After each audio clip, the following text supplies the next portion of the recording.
तो मेरे प्यारे बच्चों, कैसे हैं आप सभी। आशा करना सभी फिट होंगे। प्यारे बच्चों, आज की वीडियो में हम लोग एक्सरसाइज 12.3 स्टार्ट करने वाले हैं और यहाँ पर फिर से आपको एक नया रूल आपको पढ़ना पड़ेगा। आपने 12.1 में रूल पढ़ा था साइड एंगल साइड का, 12.2 में आपने रूल पढ़ा है एंगल साइड एंगल का। यहाँ पर जो हमारा थर्ड रूल है वो अब आपको यूज़ होने वाला है, जिसका नाम है एंगल एंगल साइड। मैं आपको फिर से रिवाइज करा देता हूँ कि सबसे पहले आपने क्या पढ़ा था भैया। तो सबसे पहले आपने, मैं कहाँ पर लिखूँ, यहीं पर लिख देता हूँ। साइड एंगल साइड वाला रूल पढ़ा था कि अगर दो साइड के बीच में एक एंगल अगर आपस में इक्वल है तो वो दोनों ट्रायंगल आपस में कॉन्ग्रुएंट होते हैं। फिर आपने एंगल साइड एंगल पढ़ा पिछले एक्सरसाइज में, छोटा सा जो है हमारा एक्सरसाइज था, जहाँ पर दो एंगल के बीच में अगर एक साइड है तो वो दोनों ट्रायंगल भी आपस में कॉन्ग्रुएंट हो जाएंगे। अब ये जो रूल है इसके अकॉर्डिंग अगर दो एंगल और उसके बगल में एक साइड आपस में इक्वल है तो भी वो ट्रायंगल्स आपस में कॉन्ग्रुएंट होंगे, जिसको हम लोग ए एस वाला रूल कहते हैं। आस कह सकते हो इसको आप लोग। वैसे ए एस जो हमारा कहलाएगा, जैसे मैं यहाँ पर डायग्राम के थ्रू भी समझा देता हूँ, जो आपको डायग्राम दिया हुआ है बुक में, कि यहाँ देखोगे आप लोग कि एंगल ए और इसका एंगल डी आपस में इक्वल है, फिर एंगल बी और एंगल ई आपस में इक्वल है, तो दो एंगल्स हो गए। अब उनके बगल में ये वाली जो साइड है दोनों की वो इक्वल है, तो इसका मतलब ये दोनों ट्रायंगल भी आपस में कॉन्ग्रुएंट होंगे। जरूरी नहीं कि यहाँ पर वाला साइड इक्वल हो, ये वाला भी इक्वल अगर आपने कर दिया तो ये थर्ड वाला तो ऑटोमेटिकली हो जाएगा। अगर कॉन्ग्रुएंट है इसका मतलब कि जितने भी पार्ट्स हैं, जितने भी एंगल हैं, सब आपस में इक्वल ही होंगे।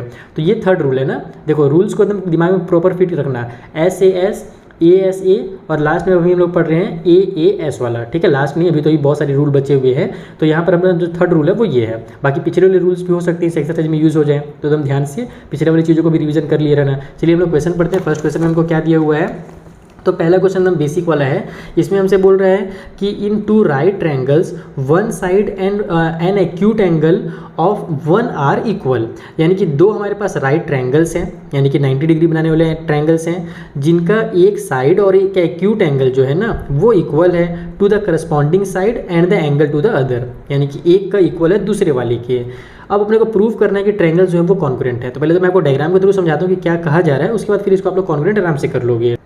तो देखो यहाँ पर हमने दो राइट ट्रायंगल बना लिए हैं। हमसे क्या बोला गया है कि दोनों राइट ट्रायंगल है, तो दोनों का एक एंगल तो 90 डिग्री का होगा ही अगर दोनों राइट ट्रायंगल है तो। उसके अलावा बोल रहा है कि जो हमारे पास एक्यूट एंगल्स बनते हैं, राइट ट्रायंगल में दो एक्यूट एंगल भी होते हैं, तो कोई भी एक एक्यूट एंगल आप ले सकते हो। जैसे कि मान लो मैं इसको ले लेता हूँ, तो दोनों के एक एक एक्यूट एंगल्स भी आपस में इक्वल हैं और एक एक जो साइड है वो भी आपस में इक्वल है। तो मैं कोई सा भी एक साइड ले लेता हूँ, जैसे कि मान लो ये पिछू वाला साइड ले लेता हूँ, ये वाला है ना, हाइपोटेन्यूज को नहीं लेते हम लोग, साइड को ले लेते हैं। तो हमसे ये बोल रहा है कि ये दोनों जो ट्रायंगल्स आपस में कॉन्ग्रुएंट है, ये प्रूव कीजिए। तो ऑटोमेटिकली प्रूव है। इसमें क्या प्रूव करना है, बस इसका नाम लिख दो आप लोग कुछ भी। जैसे पहले वाले का नाम हम लोग ए बी सी दे देते हैं, इसका नाम डी ई एफ दे देते हैं। अब यहाँ पर आप लिखो कि let two right triangles are triangle A B C and triangle हमारा डी ई एफ। हमने दो ट्रायंगल ले लिए राइट वाले, जिसका एक नाम ए बी सी और एक का नाम डी ई एफ है। इसमें हम लोग बताते हैं कि हमारा जो एंगल बी है वो हमारा इक्वल हो जाएगा एंगल नंबर ई के, क्योंकि दोनों हमारे क्या हैं, ईच 90 डिग्री, दोनों हमारे 90 डिग्री के हैं, पहला चीज़, ठीक है। दूसरा हमारे पास एंगल एफ और एंगल सी, हमको क्वेश्चन में ही गिवन था कि हमारा एंगल सी जो है वो इक्वल है एंगल एफ के, एक एक्यूट एंगल इक्वल है, तो इसको आप लोग गिवन लिख लो। और उसके बाद हमारे पास ए बी और डी ई जो है वो इक्वल है, तो यहाँ पर लिख लो आप लोग A B is equal to D E. और ये भी अपने कैसे पता चला, जो ये भी हमारे पास गिवन था। तो इसका मतलब कि एंगल साइड वाले रूल से दोनों ऑटोमेटिकली कॉन्ग्रुएंट हो गए। इसलिए हमारा जो ट्रायंगल ए बी सी होगा वो कॉन्ग्रुएंट हो जाएगा हमारे ट्रायंगल डी ई एफ के।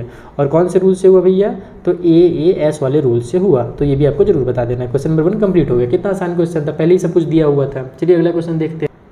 सो अगले क्वेश्चन में बोल रहा है कि prove that each angle of an equilateral triangle is 60 degree, यानी कि एक हमारे पास अगर इक्विलेटरल ट्रायंगल है जिसके तीनों साइड्स आपस में इक्वल हैं, तो उसके जो तीनों एंगल होंगे वो 60 डिग्री के ही होंगे। यही अपने को प्रूव करना है। और मेरे हिसाब से ये एनसीईआरटी का क्वेश्चन है। यहाँ पर एनसीईआरटी लिखा हुआ है, यानी कि एनसीईआरटी का क्वेश्चन है बेसिक सा क्वेश्चन, लेकिन थोड़ा सा इंपॉर्टेंट क्वेश्चन है। आइए इसको ही बना लेते हैं।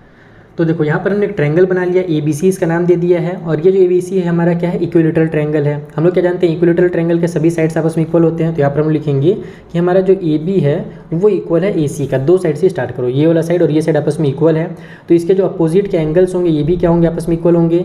इसलिए हमारा जो एंगल नंबर बी होगा वो इक्वल होगा एंगल नंबर सी के। क्यों इक्वल होगा, क्योंकि हमारे ये अपोजिट एंगल्स हैं, opposite angles of equal sides, ठीक है। इक्वल साइड के अपोजिट जो एंगल होते हैं वो भी आपस में इक्वल होते हैं।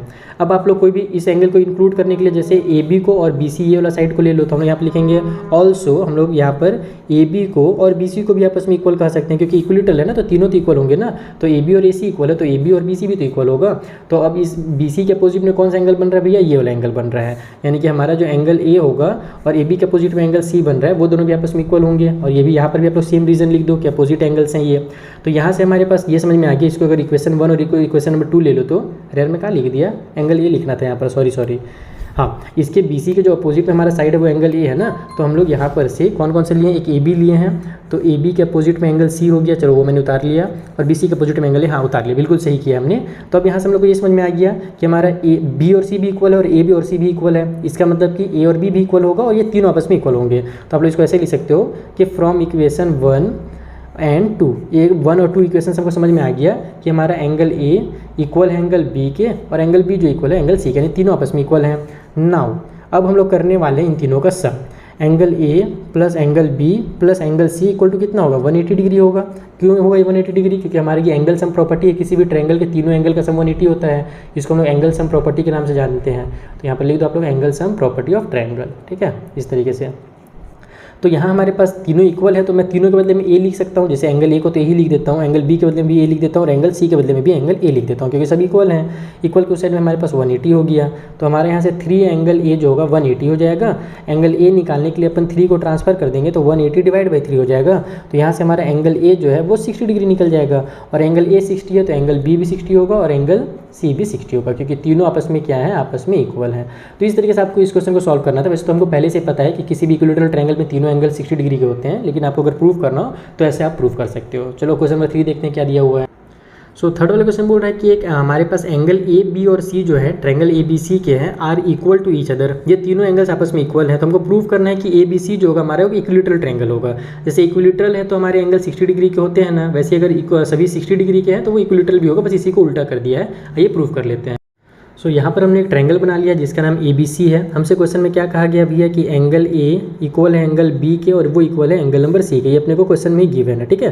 तीनों एंगल्स आपस में इक्वल है, हमको तीनों साइड को इक्वल प्रूव करना है। तो हम लोग यहाँ पे लिखेंगे कि अगर एंगल ए इक्वल है एंगल नंबर बी के, या फिर एंगल ए से स्टार्ट मत करो, एफ कर दिया तो लिख दिया तो कोई दिक्कत नहीं है, लिख ही दो। एंगल ए और बी इक्वल है तो इनके अपोजिट में कौन कौन से साइड हैं, बी के अपोजिट में ए सी है, तो यहाँ पर लिखो आप लोग कि हमारा जो अच्छा ए के अपोजिट में कौन सा है, ये वाला बी सी है ना, तो ए के अपोजिट वाला साइड लिख दो बी सी, और इधर जो बी के अपोजिट में जो साइड ए सी है वो लिख दो। तो हमारा अगर एंगल ए और बी इक्वल है तो बी सी और ए सी भी क्या होंगे, आपस में इक्वल होंगे, क्योंकि हमारे ये अपोजिट साइड्स हैं, opposite sides of equal angles, ठीक है, समझ में आ गया ना। जैसे हमारे पास अपोजिट साइड्स इक्वल होते हैं, यानी कि जब दो साइड्स इक्वल होते हैं तो उसके अपोजिट के एंगल्स इक्वल होते हैं, वैसे जब हमारे दो एंगल्स इक्वल होंगे तो उसके दो अपोजिट साइड्स भी इक्वल होंगे, सिंपल एकदम, उसी का उल्टा हो जाता है। तो बी सी और ए सी इक्वल हो गए, इसको आप लोग इक्वेशन नंबर 1 नाम दे सकते हो। अब आप लोग एंगल सी को इंक्लूड करो, यहाँ पर लिखो कि ऑल्सो हमारा एंगल सी जो है एंगल सी जो है वो इक्वल है हमारे एंगल ए के, है ना। ए बी सी सब इक्वल है तो आप किसी को भी ले सकते हो, जैसे मैं मान लो एंगल ए लिख दिया हूँ तो मैं एंगल ए से इसे प्रूव कर लूँगा। तो एंगल सी के अपोजिट में क्या बना हुआ है, ए बी बना हुआ है, यहाँ पर आप लोग लिखो ए बी, और एंगल ए के अपोजिट में बी सी बना हुआ है तो यहाँ पर लिख दो आप लोग बी सी। तो ए बी और बी सी भी इक्वल होंगे, ये हमारा इक्वेशन नंबर 2 बन गया, और ये भी जो है इसी रूल से हो रहा है। तो आप लोग लिख दो यहाँ पर कि फ्रॉम इक्वेशन 1 एंड 2, 1 और 2 से हमको क्या समझ में आया, बी सी ए सी इक्वल है, ए बी और बी सी भी इक्वल है, यानी कि ये तीनों आपस में क्या होंगे, इक्वल होंगे। इट मीन्स हमारा ए बी, बी सी और ए सी तीनों इक्वल होंगे। सो हमारा जो ए बी सी होगा वो क्या होगा, जब तीन साइड्स इक्वल हैं तो वो हमारा इक्विलैटरल ट्रायंगल होगा। तो so A B C is an equilateral triangle. Lateral, इसका स्पेलिंग बहुत कॉम्प्लिकेटेड है, इक्विलैटरल ट्रायंगल, खत्म खेल इस क्वेश्चन का भी। तो आई होप आपको क्वेश्चन नंबर 3 भी समझ में आ गया होगा, 2 का ही जस्ट उल्टा था। चलिए देखते हैं क्वेश्चन नंबर 4 में क्या उल्टा सीधा किया गया है। सो फोर्थ वाले में हमसे बोल रहा है कि ए बी सी जो एक राइट एंगल का ट्रायंगल हमारे पास है, जिसमें एंगल ए 90 डिग्री है, ए बी और ए सी इक्वल है, यानी कि राइट एंगल भी है और आइसोस्केल स्कूल भी ट्रायंगल हो गया। बी और सी का वैल्यू फाइंड करना है। इस टाइप से क्वेश्चन तो हमने बनाया है ना पिछले एक्सरसाइजेस में, सेम टू सेम क्वेश्चन मुझे याद आ रहा है कि हमने सॉल्व किया है। देखो ये राइट एंगल का भी ट्रायंगल है और आइसोस्केल ट्रायंगल भी है, क्योंकि दो साइड्स भी आपस में इक्वल है। तो बी और सी कन्फर्म मेरा 45 का होगा, 45 90 और ये 90 मिलकर के 180 हो जाएगा। और कैसे प्रूव करें, देखो क्वेश्चन आ गया तो इसको भी सिखाई देता हूँ आपको। तो देखो मैंने एक राइट एंगल का ट्रायंगल बना लिया है, जल्दी समझेंगे। हमको बोला गया था कि एंगल ए जो है वो 90 डिग्री है, इसलिए इसे 90 डिग्री का नाम मैंने एंगल ए दे दिया है। हमसे साथ ही साथ बोला है कि ए बी और ए सी यानी कि ये वाला साइड और ये वाला साइड भी आपस में इक्वल है। तो जब ये दोनों साइड्स इक्वल हैं तो इसके अपोजिट में ये वाला एंगल आएगा और इस वाले साइड के अपोजिट में ये एंगल आएगा, ये दोनों भी आपस में इक्वल हो जाएंगे। तो यहाँ पर हम लिखेंगे इसलिए हमारा जो एंगल नंबर बी होगा वो इक्वल होगा एंगल सी के, क्योंकि ये हमारे अपोजिट एंगल्स हैं ऑफ इक्वल साइड के। ठीक है, इक्वल साइड से अपोजिट एंगल आपस में इक्वल होते हैं, तो बी और सी भी इक्वल हो गया। अब हम लोग लेते हैं नाउ एंगल सम प्रॉपर्टी का use. Angle A plus angle B plus angle C equal को साइड में 180 हो गया। एंगल ए का वैल्यू 90 डिग्री दिया हुआ है, एंगल बी के बदले एंगल बी लिखो और एंगल सी के बदले भी एंगल बी लिखो, क्योंकि दोनों आपस में इक्वल है।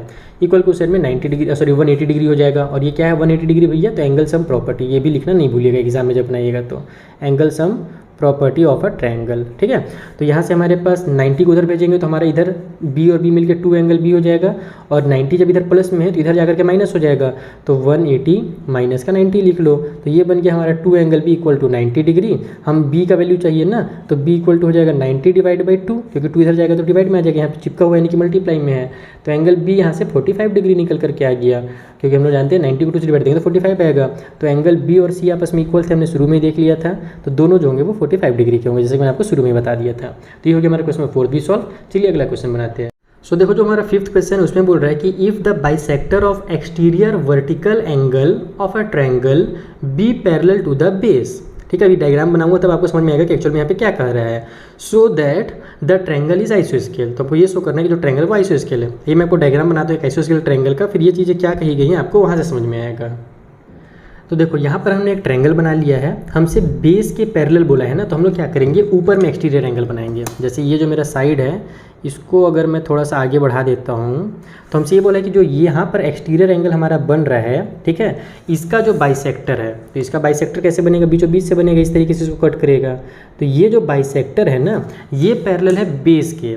हमको ये प्रूव करना है कि अगर ये दोनों पैरेलल हैं तो इसका मतलब क्या हुआ कि हमारे ये जो ट्रायंगल बन रहा है ना ये एक आइसोस्केल ट्रायंगल है। तो इसको आइसोस्केल ट्रायंगल प्रूव करने के लिए हमको ये साइड और ये साइड को आपस में इक्वल प्रूव करना पड़ेगा, चाहे आप किसी भी दो साइड को कर सकते हो, मैं अगल बगल वाले को प्रूव करने की कोशिश करूँगा।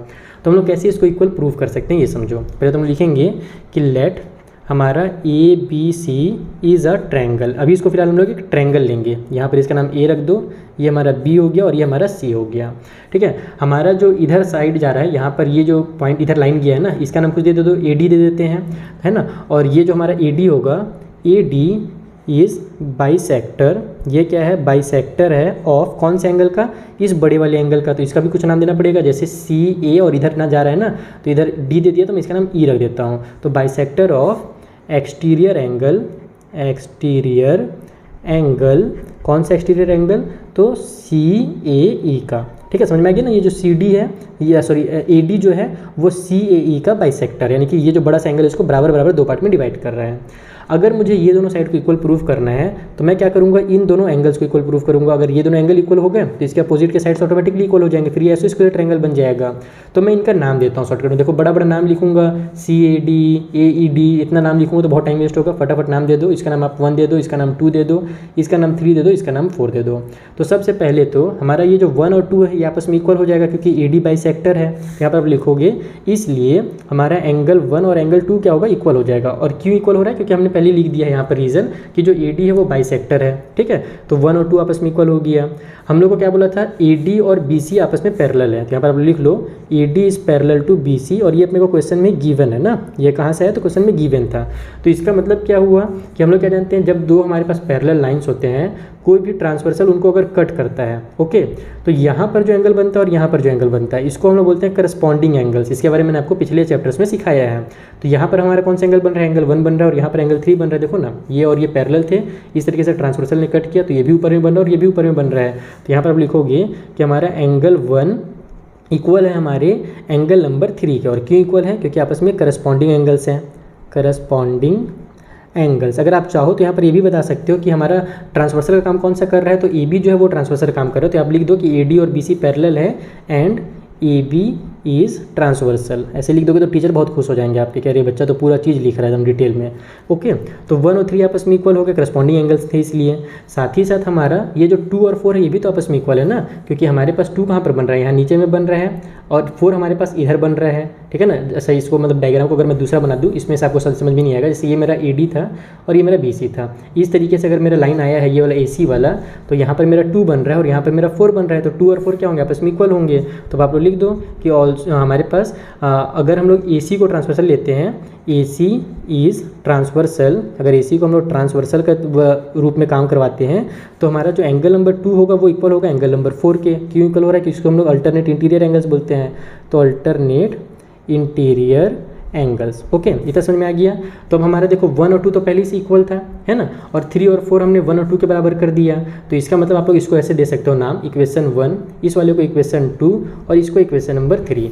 तो हम लोग ऐसे लिखेंगे कि फ्रॉम इक्वेशन 1, 2 एंड 3, 1, 2 और 3 से हमको ये समझ में आ गया कि अगर 3 भी 1 के इक्वल है और 2 भी 1 के इक्वल है और 4 जो 2 के इक्वल है, इसका मतलब 3 और 4 भी क्या होंगे, आपस में इक्वल हो जाएंगे। तो यहाँ angle 3 is equal to angle number 4, और यही तो अपने को प्रूव करना था। एंगल 3 अगर एंगल 4 के इक्वल है तो इसका मतलब ये हुआ कि हमारा जो AB होगा वो इक्वल हो जाएगा AC के, क्योंकि ये जो है अपोजिट साइड्स हैं, opposite sides of equal angles, और AB और AC इक्वल है। तो ये हमारा यहाँ से प्रूफ होता है, hence it is proved that हमारा जो ट्रायंगल ABC है वो क्या है, एक आइसोस्केल ट्रायंगल है। तो इज अ आइसोस्केल ट्रायंगल ES, ठीक है। अरे यार मैं क्या लिख दिया, ये L होगा, E और S होगा, और फिर यहाँ पे ट्रायंगल बना देता हूँ शॉर्टकट में। आई होप आपको समझ में आ गया होगा, इसमें ध्यान मत दो, फट गया। मेन आपको ये चीज़ समझना था, और ये चीज़ मुझे जो उम्मीद है कि आपको बहुत अच्छे समझ में आ गया होगा बच्चों। अब हम लोग मिलेंगे नेक्स्ट वाले वीडियो में, जहाँ पर जो आगे क्वेश्चन है ना उन्हें भी मैं आपको इसी तरीके से डिटेल में समझाऊंगा। बेसिक कॉन्सेप्ट भी क्लियर रहेंगे और क्वेश्चन को एकदम डिटेल में समझेंगे। अगर आपको वीडियो पसंद आ रहा हो तो अपने फ्रेंड के साथ शेयर करना बिल्कुल मत भूलिएगा। Thank you for watching.